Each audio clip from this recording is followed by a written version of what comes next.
Hello hi नमस्ते आदाब। स्वागत करता हूं मैं आपके अपने यूट्यूब चैनल जेडीएस एजुकेटर में। तो कैसे हैं आप सब? उम्मीद करते हैं बढ़िया होंगे। जैसा कि आपको पता है कि हम लोगों ने क्लास 7 की एनसीईआरटी कंप्लीट कर लिया है और आज हम बात करेंगे क्लास 8 की एनसीईआरटी पर। अगर आपने वो पीछे वाली वीडियो अगर नहीं देखा है आपने, तो आप जाकर देख सकते हैं, उससे आपको बहुत ही हेल्प मिलेगा। आज का जो टॉपिक मैंने लिया है वो टॉपिक है कंपनी व्यापार से साम्राज्य तक।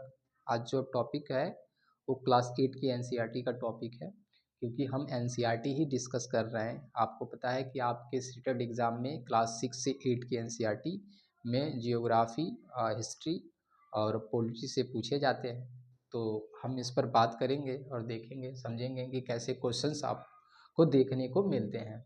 ठीक है।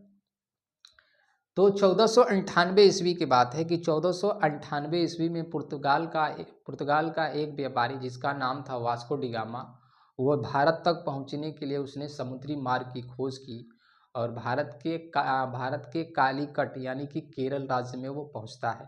ठीक है। तो ये कहा जाता है कि वास्को डी गामा ने 1498 ईस्वी में भारत की खोज की।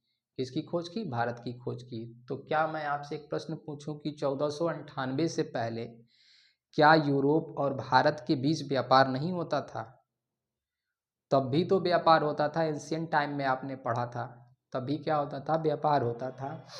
तो थोड़ी सी एक स्टोरी हम पीछे समझ लेते हैं इसके बारे में। अगर हम यहाँ समझें तो इसे हम समझ लेते हैं ये यूरोप है और यहाँ हम कर लेते हैं ये आपका इंडिया है। ठीक है। तो यूरोप क्या है? वेस्ट पड़ता है और ये ईस्ट में। इसीलिए जितनी भी कंपनीज यूरोप से यहाँ पर आएंगी सबको क्या बोला जाएगा? ईस्ट इंडिया कंपनी, क्योंकि यूरोप से भारत पड़ता है ईस्ट में।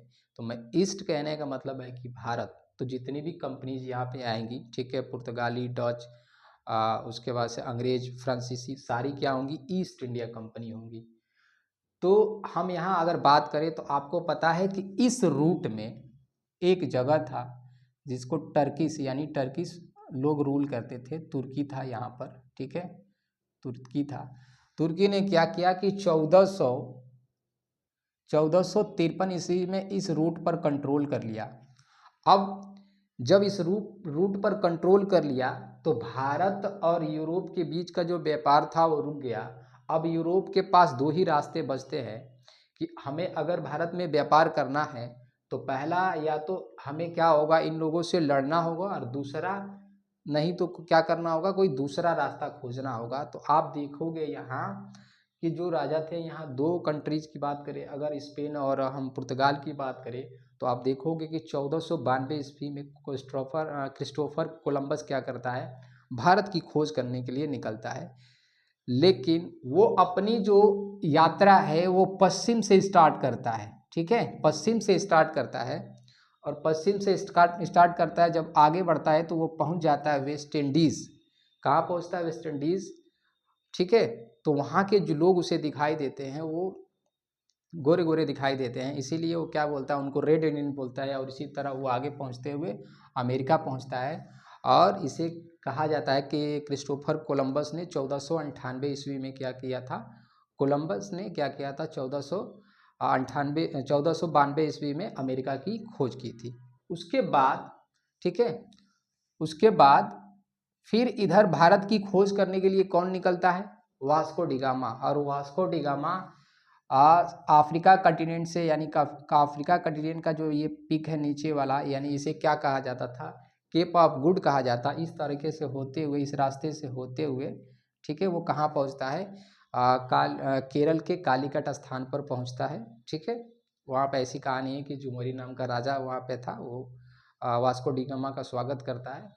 और यहाँ वो व्यापार करने के बाद वास्को डी गामा यूरोप वापस जब जाता है, ठीक है, तो जब ये यहाँ व्यापार करता है तो 60 गुना अधिक मुनाफा कमाता है। यानी कि जब वो 1 रुपये लगाता है तो इस पे 60 गुना अधिक क्या करता है? वो अधिक पैसा कमाता है।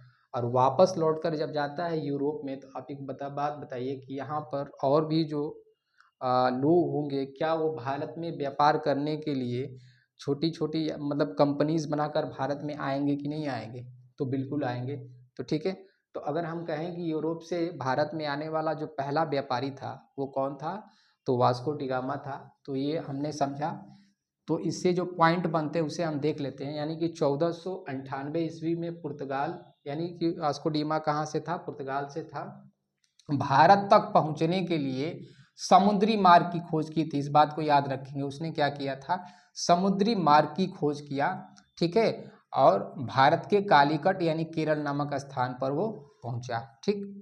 दूसरी पॉइंट को हम याद रखें कि भारत तक पहुंचने की अपनी यात्रा का आरंभ पश्चिम दिशा से कोलंबस ने किया था। हमने अभी बताया ना कि कोलंबस ने पश्चिम दिशा से भारत को खोजने के लिए निकला था, इसलिए कि उसे उस समय ये पता हो गया था कि भारत अर्थ क्या है, गोल है, और एक पॉइंट से अगर हम चले तो घूमते घूमते हम दूसरे पॉइंट पर आ सकते हैं, ठीक है।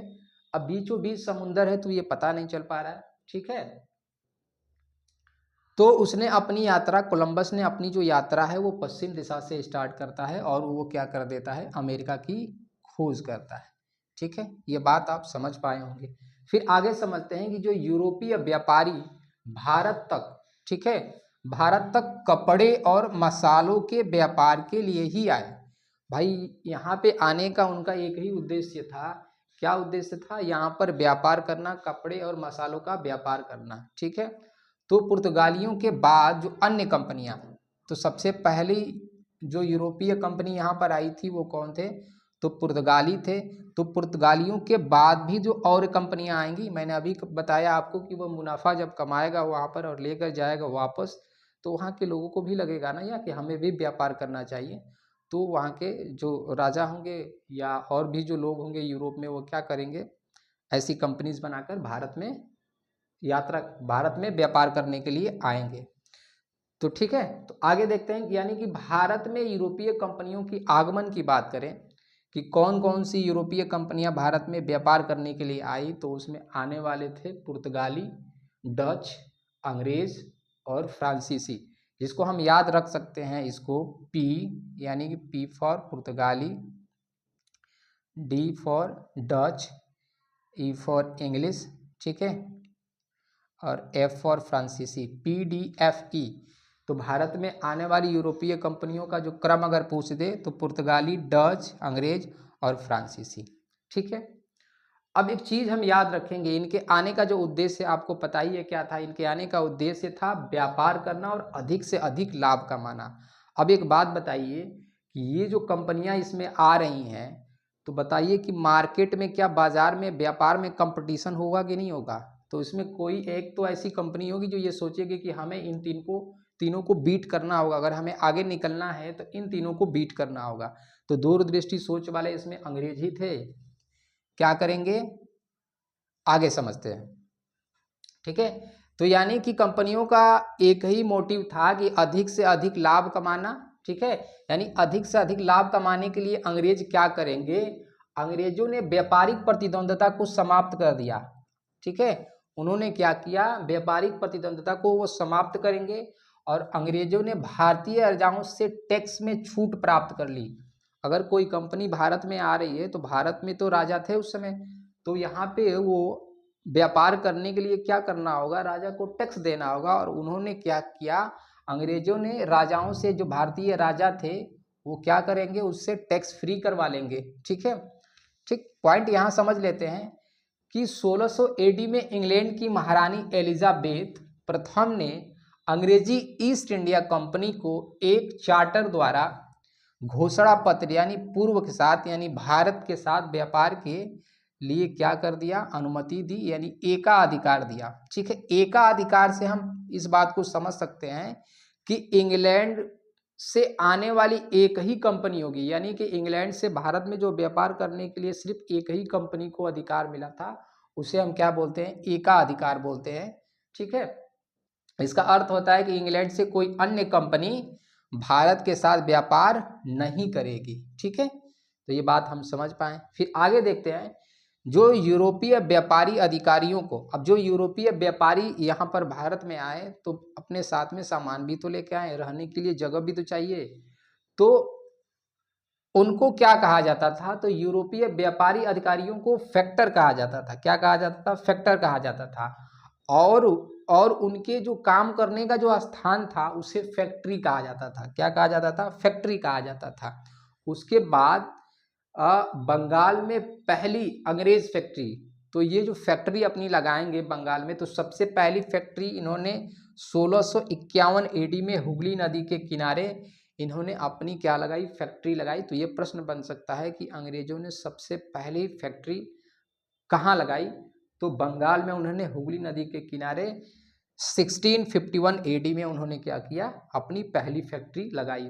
उसके बाद ईस्ट इंडिया कंपनी ने मुगल सम्राट औरंगजेब से शुल्क मुक्त व्यापार करने का अधिकार प्राप्त कर लिया। हमने अभी यहाँ पर समझा कि वो क्या करेंगे, अंग्रेज क्या करेंगे, जो भारतीय राजा होंगे उनसे टैक्स फ्री करवाएंगे। ठीक है, तो क्या करेंगे? औरंगजेब से मुक्त शुल्क व्यापार के लिए क्या करेंगे? अनुमति प्राप्त करेंगे।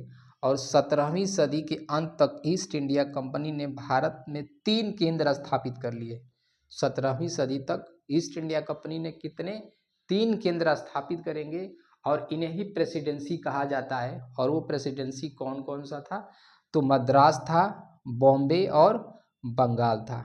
इसके बाद 1707 में जब औरंगजेब की मृत्यु हो जाती है, तो और भी जो छोटे छोटे, तो भारत में जो जितने भी और छोटे छोटे जो राजा होंगे वो सब बाहर निकल कर आएंगे और इसका फ़ायदा कौन उठाएगा? अंग्रेज उठाएंगे। ठीक है, तो बाकी की जो बातें हम कल की क्लास में समझेंगे। आज के लिए इतना ही। नमस्कार।